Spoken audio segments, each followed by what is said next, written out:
Well, hello, everyone, and welcome to episode number 77 of the Other Six podcast. My name is Chad Boak, and I am your host. Joining me once again in the studio, my co-host, our worship pastor, the man who got injured playing peekaboo and ended up in the ICU, my friend, Mr. Matt Collins. Matt, how are you today, sir? Every time. Every time, man. I'm happy just to experience one in person now. I've heard so many. I will say, it really brings it all together. It's Well, really cool. If you didn't notice, We have a special guest. That's right. Unless Adam is really transformed. Yeah, that's right. Got a little taller.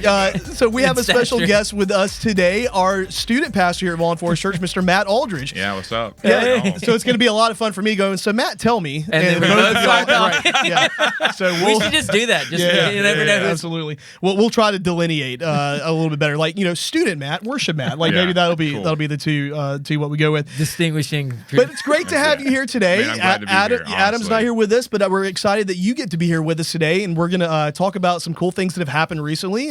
But before we get to all of that, like I know your weekend was pretty busy, and we'll get to that in a moment. Yeah. But how was your weekend, Matt? Worship Matt, did you have it? You should have jumped in. Sorry, did you?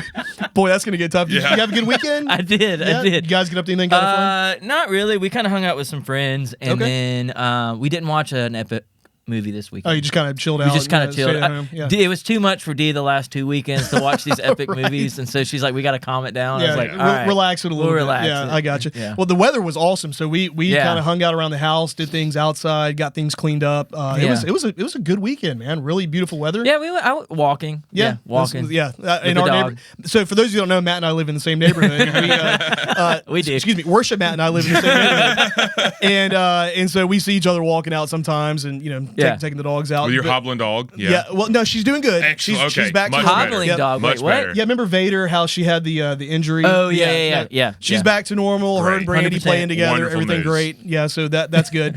But you had a very interesting weekend, Yes. and again, beautiful weather helped out with that. Man, it was. It So was- let's talk about our student retreat. So when I first got here, one of the first things we did was we went to Strength to Stand, and in Yes. that process, you kind of laid out, hey, this is awesome. This is kind of like my last thing of I'm gonna lead this, but you're kind of leading. It was like kind of this Like in a tag between. team, Yeah, like- it was, and it worked Yeah. really awesome. Tag you're at. It was really fun because I got to do all the fun stuff, and Chad got to do all the really difficult stuff. But in that, I remember in that weekend we talked about, man, this is just going to set this up for our spring retreat, and that feels like forever ago, but also at the same time feels like the other day, Just yesterday. Yeah, and so It's weird. we started planning then of what would our spring retreat with our students look like. What was that going to be? What was the brand behind it? Because again, in a very Vaughn Forest way, we want to have the why behind the what. Like, yes, we're doing spring retreat, and that's going to be awesome. Like, why are we doing it? What's that going to look like? And so we called it Better Weekend because Chad and his great planning planned it in a week where some of our kids had Monday off. Oh. And so, Dude, he pointed that Good out. job. No. I'm not going to let him tell a fib because he pointed that out to me, and I was like, wait, they have that Monday off? And he was like, yeah. I was like, well, that was a freebie.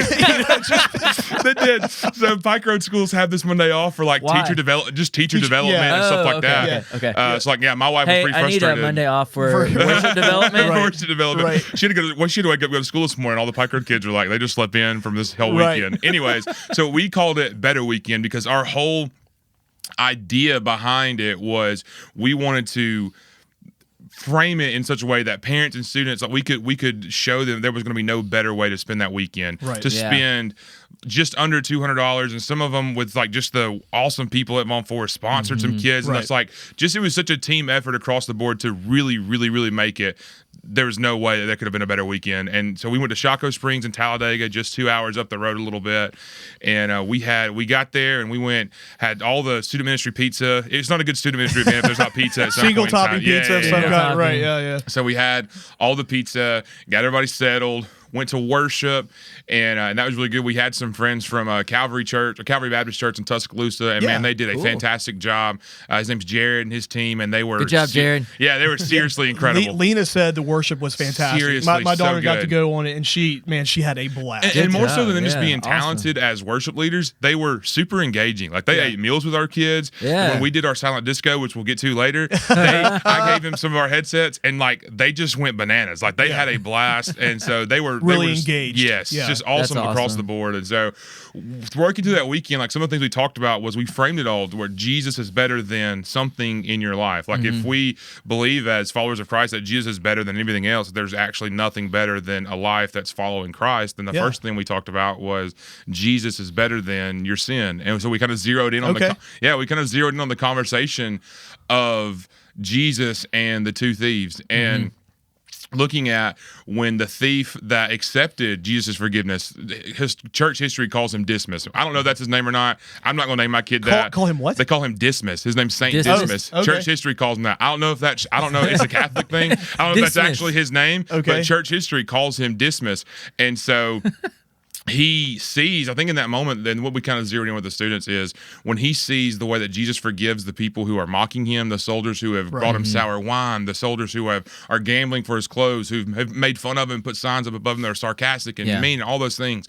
And he says, Father, forgive them because they don't know what they're doing. I think the thief that sees that is like, man, this dude's different. Like, like this Jesus guy's actually different versus, and we contrasted that with this other thief who's like, he had done all these things. He was a murderer. He was a thief.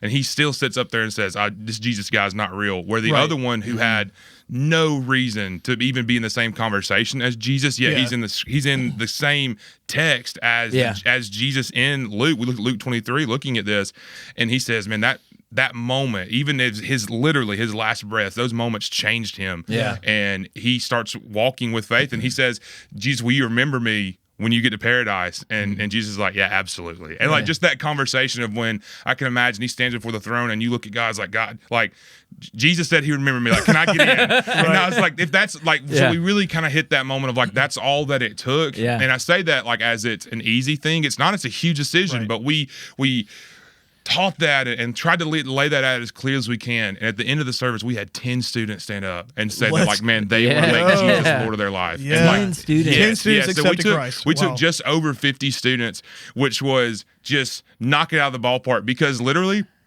about 2 weeks ago, me and Chad had a conversation of like, hey, let's see what this is going to look like because we don't have a ton signed up, and so then like honestly through the really generous giving of some people at Vaughn Forest who made some free spots available for students to go, and just some pitching of my small group leaders and texting kids and encouraging kids, those numbers went from like not a ton to through the roof. Yeah, that's and awesome, all in just like a nanosecond, and so it was just such a great time. And so out of those 52 students, I think we took 10 stood up and said, I want to accept Jesus as the Lord of my life for the first time. Yeah. And it was such a cool thing. It really was. Well, and it's interesting because you talk about the numbers, and again, not that it's all about numbers, but every number represents a person. That's right. For sure. And you were talking about the Strength to Stand conference. For those who don't know what that is, that was a conference up in Pigeon Forge at the end of December that we took students to, and I think you took a double-decker bus. Well, that did happen. Whole another story. Yeah, we'll circle back around to that. We took, I think it was like mid-30s numbers of students, and then to take 52 just a couple of months later on this to see how that's grown, how they engaged, and it was interesting, and we can kind of tell the story. In the weeks leading up to it, the spiritual attack that happened. And so we talk on this podcast all the time. Weeks leading up to it, hours leading up to it. So we're going to get to that, but like we talk all the time on this podcast, like spiritual attack is real. Like the enemy wants to stop. For those of you listening right now, I'm anticipating this too because like I don't know what they're talking about. Okay, cool. So we things that were happening in the week leading up to this. So we had the double-decker bus lined up again. And we ended up not being able to take it. Literally, the Monday before we're supposed to leave, the guy that has it, great guy, love him, calls and says, hey, there's some paperwork that got misfiled, certification didn't happen. Like, I can't take the bus outside the city of Montgomery. And so we're going, so y'all all right. took it to Montgomery and then got on another bus and left, right? So we're trying to figure out, okay, so what are we going to do here? And Matt made some phone calls, got in touch with some folks, and like booking a 60-passenger bus last minute, that doesn't happen. It does not. And God showed up, and we were able to get for cheaper a 60-passenger bus. It was even crazy. Our driver, she's like, it's like the 6th time I've taken a church group to this camp. That's why I like the drive. I like. She's like, I honestly like being able to challenge myself and get this 60-passenger bus up a road on a mountain in a camp, like stuff that just does not make sense. She's like, I love this stuff. Now, parents listening, they were perfectly safe. They were seatbelts, all kinds of stuff. So that's we have all these things coming, and then literally, I'm sitting in a movie. Friday afternoon, I'm about to head up to I'm going to go get Lena after the movie and then go up there. For those of you that don't know, Fridays usually our off day. That's our Sabbath.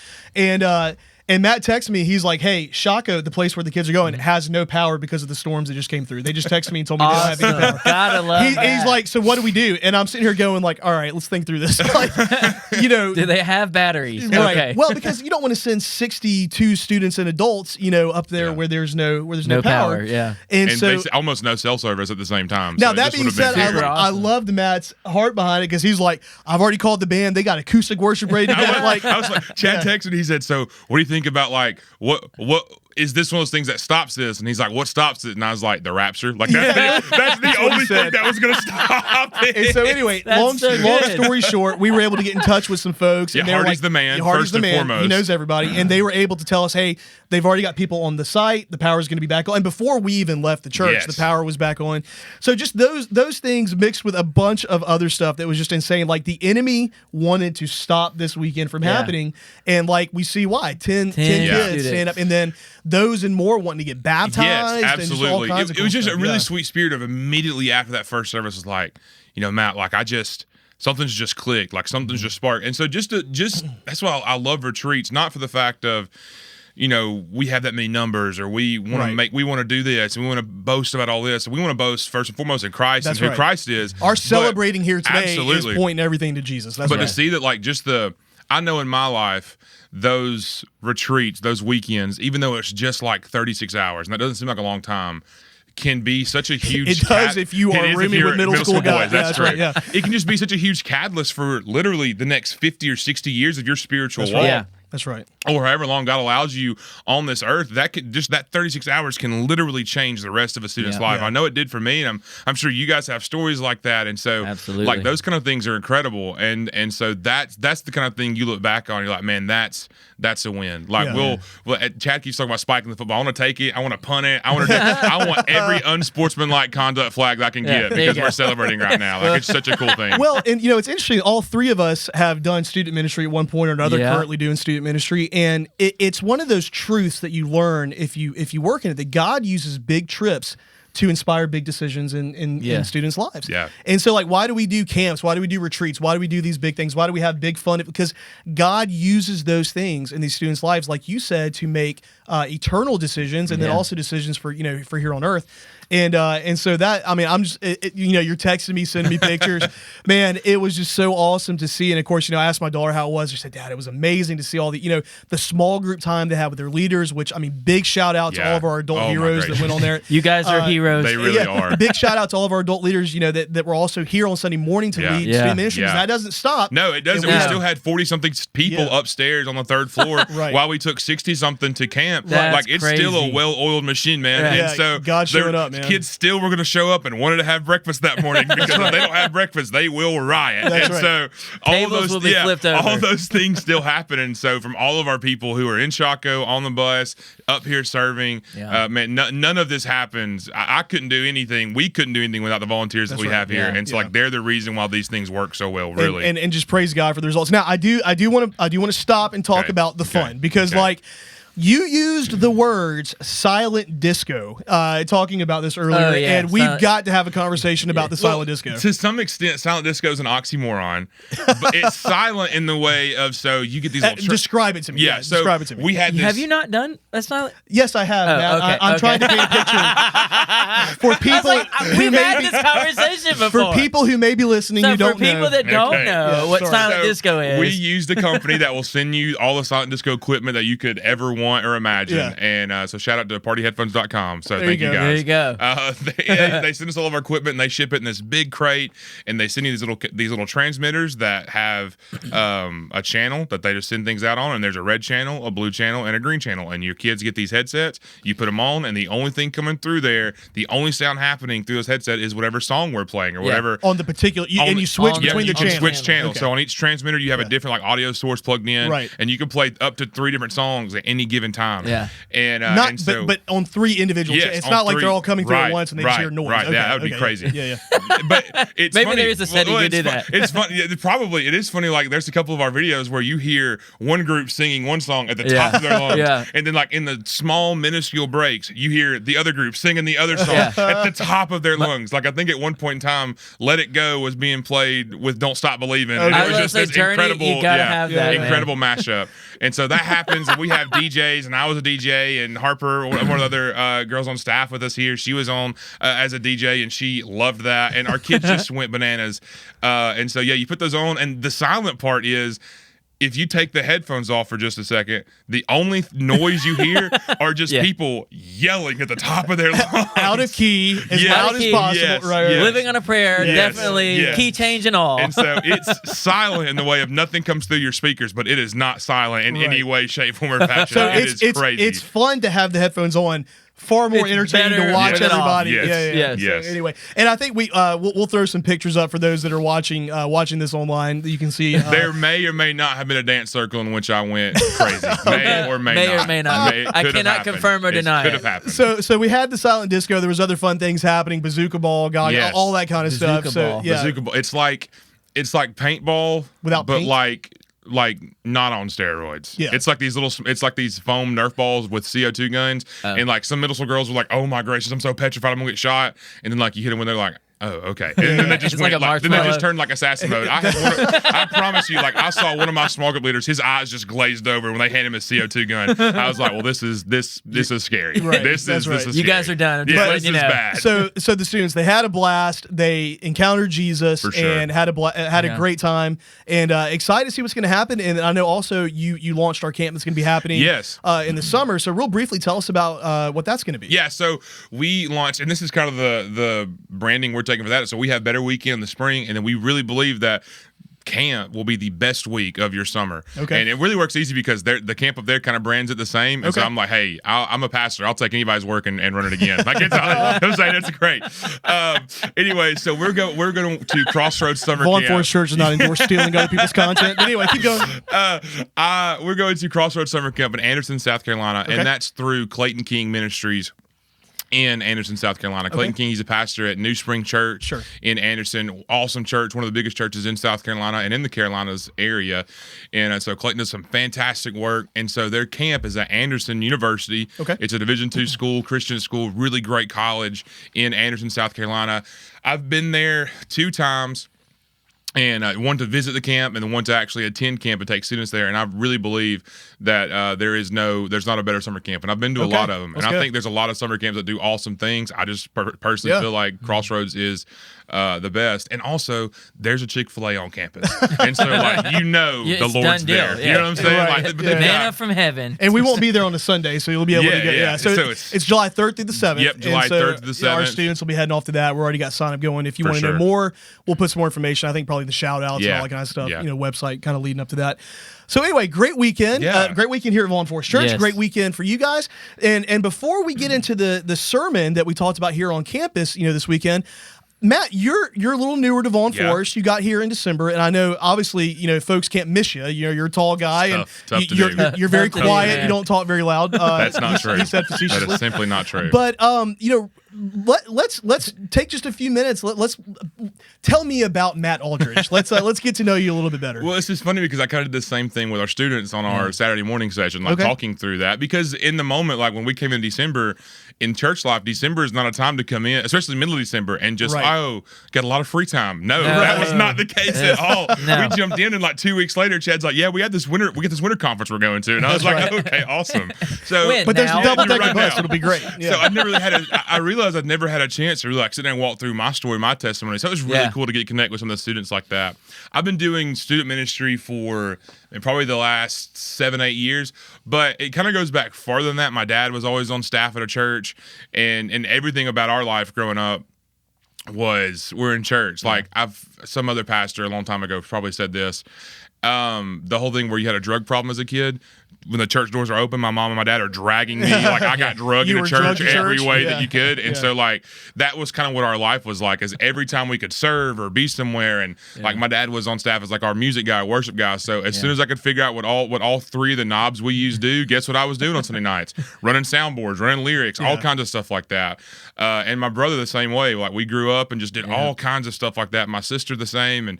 And so that was always awesome. It was always great to come up in the church that way, but it wasn't until I was like late in my teenage years that I realized that like this faith, and I put that in air quotes, that I developed was not my own faith. It was just like kind of the copy and paste of somebody else's, whether it be my mom or my dad's or my youth pastors. All were great people, all had fantastic faiths, but I realized that again, it wasn't mine. And so towards my senior year and freshman year of college is really where I feel like the Lord started to work in my life. There was a lot of different like circumstances and storms, as we've been talking about in Weathering Life Storms. Right. A lot of different things like that were happening in my life that were exposing all the things that I had built my life on were not strong at all. No foundation. I had zero foundation. Like, I can't build my faith on the faith of my mom or my dad or my brother. Like, even though theirs is awesome, that it's not mine. It's not going to hold strong. And so, like, really developing that, I had a student pastor who I wanted nothing to do with. I was so angry and mad at God for some of the things that had happened in my life. And he just kept bugging me until I texted him back and said, hey, dude, I will go eat with you. I'll go have lunch with you if you will leave me alone. And from then, he became one of my mentors, literally called me today, checked on me after the weekend. And it's just a fantastic dude. And so, like, he walked me through. It was one of those first moments where I realized, like, it was okay to tell God, hey, God, I'm mad about what's happening. I don't know why, but that had never clicked with me before. Like, hey, God, I'm really mad about what's happened in my life. And all of a sudden I realized, like, hey, he's God. He can handle if I'm mad at him or not. Right. And that was a really, like, all of that just changed how I viewed God. And all of a sudden I realized, like, he can handle all the stuff. Like, I don't have to keep trying to fix my problems and fix the things in my life that I feel like are wrong. God can handle those things. Right. And so when I surrender control and surrender my life over to him, that started to change. And so through that process, I very clearly heard the call to ministry and to start serving. So I started interning at a church, served at a couple of churches part-time while I was finishing college, and then served at our first church full-time for 3 years. And then we got called in December to come to Vaughn Forest. So me and my wife, Jessie, we married just over a year, dated throughout most of that process, dated 6 years before we got married. And so God's just been really clear in that process. It hasn't always been easy, as you guys can know, working in ministry, and just life is not always easy. That's right. Yeah. But it's been really great, and it's been worth it. And I think ministry, and I think following Christ is not easy, but it's worth it. I'm pretty sure Jesus says that a good bit. So that's right. Well, and the story of how we got connected is actually really interesting. For those who don't know, so I back when I was kind of helping lead the student ministry, one of the first things I did is took them to a camp up at Covenant College in Lookout Mountain, Georgia, right? Yeah. I should know. I drove there. It's like 20 minutes south of Tennessee. Yeah, that's right. Chattanooga, Chattanooga, yeah. Well, that's Tennessee. Same, right. And so while we were there, like we're looking for a student pastor, and so I was literally in a room each night because all the student pastors from all the different churches that were there, they would gather stuff. We would pray beforehand, and the first night we were there, like, does anybody want to introduce themselves? And so I was the first one to jump up. Chad was treating it like a job fair. I said, hey, my name's Chad. I'm actually not a student pastor. I'm an executive pastor at Church in Montgomery, Alabama. We're looking for a student pastor. So if anyone here has a big student ministry and they're disgruntled, like, let me know. And like, come and find me. Every lead pastor started glaring at you. That's right. Yeah, that's right. But what was interesting, the worship band that was there at this camp, which they were fantastic. We were talking with them, and I kind of told them how, we were looking for a student pastor. He said, man, I got a guy that you need to talk to. Make a phone call to Matt Aldridge, and so just God kind of worked it out, from there, and through that process, it was great, and so just God made it real obvious, and it's been a great fit, and again, to see what God's already doing is just insane. So it was a great weekend, man, a lot of fun. We had a blast, and like I said, I think setting up for the summer and the spring, and just again all the crazy stuff that we have that's going to go on here in the spring and the summer here at Vaughn Forest, and specifically with our students. I think again this is just such a huge launching point for the rest of the next semester into the summer. And everything. Well, and that really plays into we talk all the time that we value the next generation here at Vaughn Forest Church, and it's great to get to see that on display over and over and over again. And we posted a bunch of pictures on our social media from the weekend. Folks can go kind of check those out. But man, it's just exciting to see, and we had a great weekend here at Vaughn Forest. So we did. Excited for the students, but man, God was showing up and moving here at Vaughn Forest Church this weekend. Definitely. So let's jump into that. This past Sunday, Adam continuing weathering life storms. We actually wrapped it up though. Yeah. Yes, yeah, absolutely. But we talked to it has been super practical. Oh my gracious. Yeah, absolutely.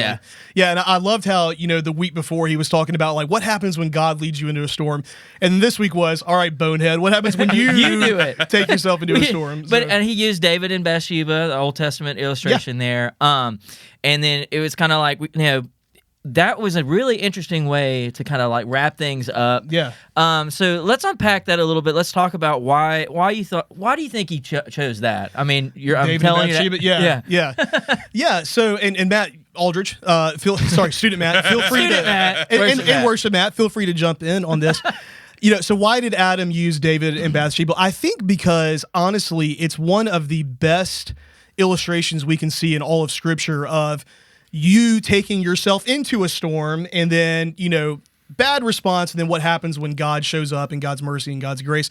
So let's unpack the story. You also have it is an example of him walking himself into this, but also on the other hand, he comes out of it. Yeah, he comes out of it better. That's right. Yeah, and kind of what has to happen from point A to point B. Yeah, but yeah. So let's walk through it. It's an interesting story, and it's one that I think oftentimes can get a little bit confusing. Yes. And so to unpack it a little bit. So right off the rip, 2 Samuel, I think chapter 11 is where we find the story. Yep. And right off of the rip, it says that in the spring, when kings go off to war, that David was back home in his palace. So the first thing we see right off the bat, David's about to walk himself into a storm. Why? Because he wasn't where he was supposed to be. He's a warrior king, man. What are you doing? Yeah, you need to be where you're supposed to be, and he wasn't where he was supposed to be. And we see this all the time. I feel like about 95% of our problems can be avoided if we're just where we're supposed to be. Yeah. That can be physically where we're supposed to be. That can be mentally, emotionally. If you're trying to lose weight, don't go hang out at a buffet. That's probably not the best place to be. But then you're probably not going to do well. Right. Yeah, you're going to continue into that storm. If you're, if there's different things you're trying to get done in your life and you're in the wrong place, like I said, physically, emotionally, mentally, whatever it may be, that's not a good place to start. So David's not where he's supposed to be right off the rip. And so we see that. So then David, he's walking on the roof. He looks over and he sees Bathsheba bathing, and Adam talked about this, that in that moment he could have turned away. The temptation was there. Temptation is not sin, but the second you linger on it and make that decision to lean into it, it's what you do with that. That's right. It becomes sin. And that. And, can I tell a funny student story about this? Okay. Yes, I hope so. This is good. Yeah.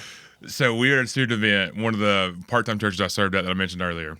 And so all our youth pastors got together and did this area student ministry summer kickoff kind of thing. Yeah. And we brought in a speaker. He was from Nashville. He's at a church there. He'd worked with Lifeway. Really cool stuff, right? And he comes in, and I won't say his name because he's a good guy. And he told me afterwards that he really fumbled on that. So he gets up there and he did one of those things that I almost cringe when a pastor does this. Okay. He gets there. He gets up on stage. He goes, "Man, I had all this planned out, and I just feel like God's telling me to go a different direction." And I cringed no! so. I was like, please don't. Because we had spent weeks sending his message manuscript out to student pastors, and because we were having different denominations in there, really trying to make it a real big community thing, and really trying just to stay the course and be really clear. And so he gets up there and he goes, "All right, everybody for just 1 second, just close your eyes with me." And I was like, "Okay." We close our eyes. Okay. And he said, "I want to take you the story of David and Bathsheba." I was like, "Okay, we're fine." He's like, "Just imagine you're David up there and you see Bathsheba naked on the roof." I was like, "My dude, you just lost every middle school boy in this whole entire room. You just lost every male in this room." And I was like, "I get what you were doing. I understand where we were going. You lost 60% of the people in this room because you just asked them to please visualize a naked lady." Yeah. So, well, that's what happens with David. And David, I think Adam even said this on Sunday, David had the option to go, "Oh no, a naked woman," and run away. But instead, he lingers. And it's in that moment that temptation comes and he sins. Again, unfortunately, sorry, I can't stop laughing at your speaker. I'm telling you, with student ministry, there is some stuff you just cannot make up. Right. And it happened. So David, first off, he's looking where he shouldn't be looking. He's where he shouldn't be. And then he sends a messenger out to bring this woman to him. And it says that David slept with her. And this is one of the things, and Adam did a great job talking about this on Sunday, where when we talk about adultery, typically that involves two consenting, parties. David was the king. Bathsheba didn't have a choice. How could she say no to the king? That's exactly you literally right. can't. The word that we would use for this today is rape. Absolutely. David raped Bathsheba. and so not only is he lusting, not only is he committing the sin, he is then adding on this offense to her. And one of the things Adam talked about it, and I so appreciate it in the story, is how God has Bathsheba's back. How God, if you look at the lineage of Jesus in Matthew chapter 1, it says Bathsheba, who was the wife of Uriah. Yeah. Yep. And we unpacked that in our Christmas did. series that we did when we went through the lineage of we Jesus. So that happens. Well, then she sends him a letter and says, "Now I'm pregnant." And think about, again, from a biblical history standpoint, even more so. Think about how messed up this whole thing is. History would have showed us David knew who Bathsheba was. It wasn't like it's an accident. Oh, yeah. Uriah the Hittite, one of David's mighty men. Bathsheba's dad, one of David's mighty men. Right. Yep. Historically, it wasn't like he just by chance sees this girl. If he figured out she's Bathsheba, it would have shown. It clicks. David He knew, knows exactly. David knows this girl, would have seen her grown up. It's such a messed up situation. And it's really, when you look at all the details and those things of where it's not just an adultery, he took advantage of her, of a person he knew, of a daughter of some friends and a wife of his friend. Well, let's talk about David's mighty men for a second, because there was 30 of them. Yes. And the stories that it tells about these guys, like Lord of the Rings can't hold a candle. They get their stories from those guys. It's not the Vikings, it's not the Avengers, it's all of that on steroids and put it in the Bible. And, And it's awesome. and real. Yes. Like this happened. Like there's a great story where I think they're at battle and David goes, "Man, I wish I could have a drink from this well that was behind the enemy lines." Says these three dudes go, "Cool." They fight through the enemy lines and go and get a cup of water and bring it back to David. And David is so humbled by it. He's like, "This is gonna have to be an offering to the Lord. Like I'm not gonna drink this." Then there's the other one that talks about he chases a lion into the pit on a snowy day. Yeah. Why? Because he just could. wanted to. Because he wanted to. Because he was one of David's mighty He men. wanted to wear the lion. Your point is a great one, that it's not just like this was it would be bad enough if it was just some random woman that he had done this to. It would be inexcusable. It would be horrible. But this was the daughter and the wife of men that David would have considered to be brothers. Yes. And so she sends him this message and says, "I'm pregnant."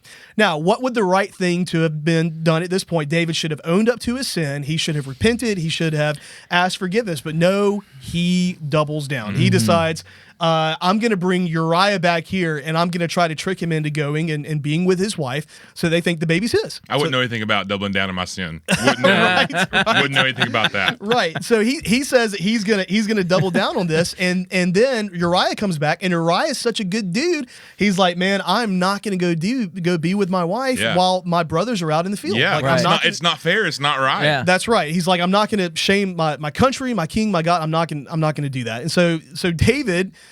The thing that always blows my mind is that David sends Uriah back to the front lines with the message that is basically his own death sentence. Man, that's crazy. And he's going to deliver that to Joab, who is the commander of David's armies, where David should be, and how basically they arrange for Uriah to be killed. So what does David do? He triples down and he adds murder. Let's not make any mistake. David didn't necessarily swing the killing blow on this guy. He calls it. What does it Nathan say later? He used the sword of the Ammonites to kill Uriah. And so he's tripling down. So not only has he he's raped this woman, he's lied, he's tried to manipulate people, and now he is literally murdered in trying to cover up his sin. And so, it's easy for us to sit here and cast stones at David looking at this, and rightfully so when we understand the context of all this. But how often do we do that in our own lives? Oh, man. How often do we go, "Man, I think I can probably just, I think I can cover this up." And one of the things that Adam said, because he was kind of going in a backwards way, like, here's how to, go further into your sin. Yeah. He said, "Forget that God knows all and sees all." Yeah. And all goes back to the first thing. You're not where you're supposed to be. You're not where you're supposed to be. And then we end up where David's at this point. Like, Right. it's crazy. And I think Adam did a great job of making that clear, which is obviously why it's the first point. But I think it's very clear in the story of you start with just not where God's called you to be. You're not being obedient to that. The responsibility that you're supposed to have on you, you're trying to avoid that. And see where you end up. Yeah, and absolutely. It's factual in this story, and it's factual, I think, in all of our lives of moments where I don't want to go where God's called me to go. I'm not going to do this. And I love the picture he talked about, and was so clear about talking about fathers and the responsibility that God has given fathers and the men of the family, not in a sexist kind of way, but just clearly of this is what God has said the responsibility of men are. And so if we ignore those things, don't be surprised when your family's in turmoil, when your life's in turmoil, when your foundation is shaken completely, when you aren't starting where God's called you to start or doing what God's called you to do. You'll end up in a mess. What I thought, go ahead. No, I was just going to say, since we're talking about like practically ways to avoid, how do we do that? Like, you know, we're talking about David, he's not being in the place he's supposed to be. Right. Yeah. So, okay, we're talking about storms that we choose, right? That was the ones we lead ourselves into. That's the big thing that we're taking away. So what are some practical ways that, you know, maybe we can avoid even being in there? Start with being in the right place, right? Yeah, and I loved, you talked about this, Connie, you touched on it, Adam's illustration of the 18-wheeler going down the highway. Yes, I thought that was really good. So basically, what Adam said was like, an 18-wheeler and the trailer behind it is designed to have weight on it. It's designed to have things sitting on it, because otherwise, if it doesn't, if you've ever driven behind one, you see it kind of swerving all over the interstate. It's supposed to be weighed down with those responsibilities of carrying those goods. And there's a proper way to weigh it down too. That's right. That's exactly right. And so for those of us, you know, for all believers, like there is a responsibility that we have. So like it starts with us being in the right place. It starts with us understanding the God-given responsibility that we have. But then, you know, practically, we talk all the time about how God's plan for the pain is his people, how God has given us one another. So being in a relationship with folks where they can call you out on things when they start to see you going down that path. You know, if David had someone close to him in the palace that was walking alongside him that night that was a brother in Christ, as soon as David said, "Oh man, there's a naked woman," he'd gone, "Bro, we gotta go." Hey man, come on. And you see that later where that Nathan is that guy. Yeah. And I love the conversation that David has with Nathan. That's probably jumping ahead. But having that where Nathan's not far off and you keep him at a distance where I keep him, that's not easy. Like that takes a lot of swallowing your pride to say, "Yeah, dude, you can get up in my business. You can not tell me what to do, but you can look at me in the face and say, 'Hey, Matt, that was stupid.'" Right. Like this is something that someone who's not smart would do, and that might be the most loving way you can say it. Right. But then the picture and you see that animosity comes out when Nathan finally looks at him. I think it's one of the most like gut wrenching things in the Bible. After Nathan's kind of told this parable of sorts of, you know, this rich ruler takes the farmer's let's circle back around it. Let's circle back around So Nathan shows up, and again, first off, imagine being Nathan. Like God says, "Hey, you're going to go confront the king of Israel, who literally has all the power." I mean, Adam said it. David could have had Nathan killed. Have you ever had to go confront a brother or sister in Christ about something? Like, that's not fun. It's not fun to hear it, but it's not fun to have to go and do that. My story better be on point. Yeah, right. So Nathan shows up and he says, let me tell you what happened. There was a family who had this lamb. They named it. It slept in the house with them. It was their pet. And next door there was this rich guy with plenty of lambs. And he had a friend come over, and rather than slaughter one of his many, many, many lambs, he went to the folks who didn't have as much and took their beloved pet, their member of their family, and slaughtered them. And David comes unglued. Oh, he's like, he says literally, he's like, "May God strike me down if this person is not dead by the end of the day." And then Nathan says, "You are the man." Hey, hold on, man, because you're that guy. That's you. It breaks me because I know so many times in my life where not only for ministry, but like I said, someone who's grown up in church and knows all the, like every Sunday school answer, I would interrupt the Sunday school teacher to tell them the answer before they could get it out. Like that's just how we were raised and that's how my brain works. But to sit there so many times and know, of course I'd never do something like that. Right. I would never be that guy. I would never make those dumb decisions or whatever. And then like when I actually am exposed or I'm actually like really doing a gut check per se and see like scripture is awfully true when it says no one is without sin. Right. Your heart's deceitful. Even your heart will play tricks on you. The enemy's going to whisper things and confuse things. No one is good. No heart is pure. All of those things. And it's like, man, that stuff really comes into light. And I see that in myself so much when David gets so upset and just so animated, and then Nathan looks him in the face and says, "You are the man." Yeah, it's like, my gracious. Can you imagine that moment for David? And like, I you kind of said it. Like, I've had those moments in my life where I went, "Oh my gosh, it's me. it's me. I'm the one.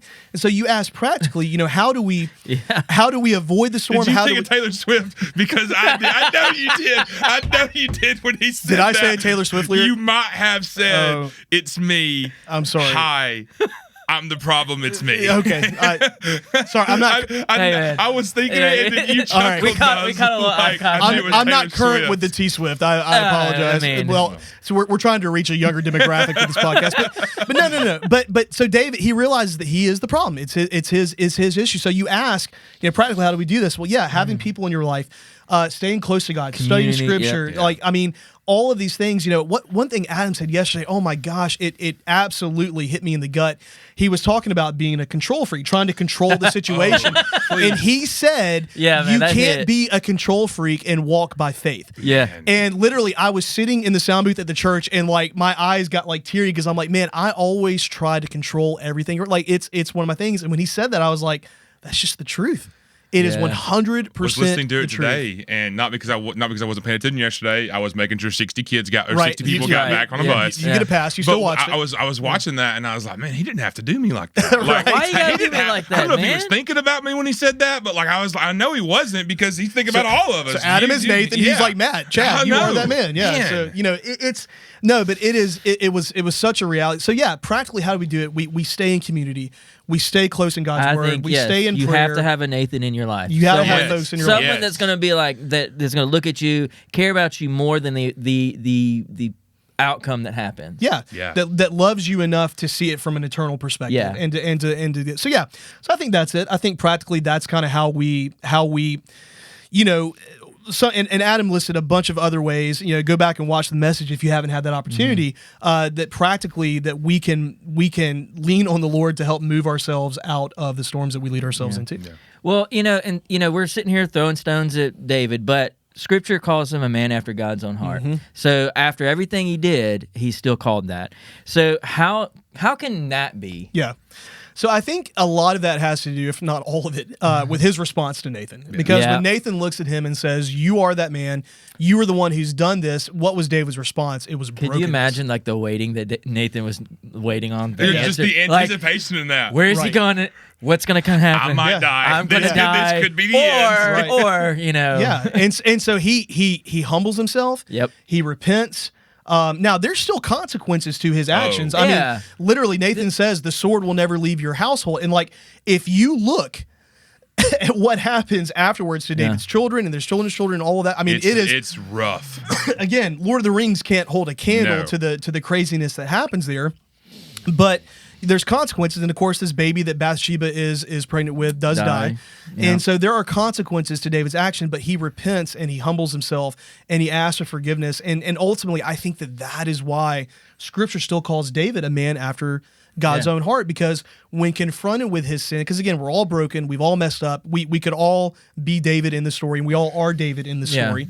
That when we humble ourselves and go, God, I've messed up, and it is only through God's grace and His mercy. And when you read I believe it's Psalm 51 that David wrote afterwards, I mean, you see this man who is broken in spirit. There's no offering, there's no sacrifice that he can bring other than a broken spirit, a contrite heart, and he just humbles himself before the Lord. And it's interesting to me because when you read it, David says, I have sinned against the Lord. Yeah. He doesn't say, I've sinned against Uriah. He doesn't say, I've sinned against Bathsheba. When we sin, that is against the Lord. Now, what he did to them was wrong, to be sure. Yeah. But our sin is against the Lord. And so I think David being able to move forward, like Adam said, as a testimony of God's grace, that's what makes him a man after God's own heart, that he would seek God's forgiveness, that he would humble himself. And I mean, and you read the Psalms and the things that David wrote, and you can really sense his heart for that. So we all have the capacity to mess up and to screw up our lives and mess up in a huge way. And that's the great thing about the grace and the mercy of God, is that it's literally never ending. Now, there may be consequences, but the grace and the mercy of God is never ending for us. Right. And I think that's huge. I think that's huge. So. Yeah. Well, man, that was a great message from this past Sunday. It really was. If you missed it, I would really encourage you. Go online, vaughnforest.com, and get caught up on that. And so this Sunday is going to be great as well. Looking forward to another fantastic day here at Vaughn Forest. We'll have great worship, 9:30 and 11, a great message. And man, it was. Hope we're going to have some student baptisms. I'm telling you. No, we're saying that by faith. No, we're going to see some. 100% going to. So don't miss that. Join us here on campus. If for some reason you're traveling, you can always join us online, vaughnforest.com. What a treat to have student Matt here with us today. It's awesome having you. Eminem. Oh my goodness. Yeah. You guys are sweet as M&Ms. That's right. No, anyway. But no, great to have you with us today. Glad Look forward to having you again sometime. Yeah. Thank you for the incredible work you're doing in our student ministry.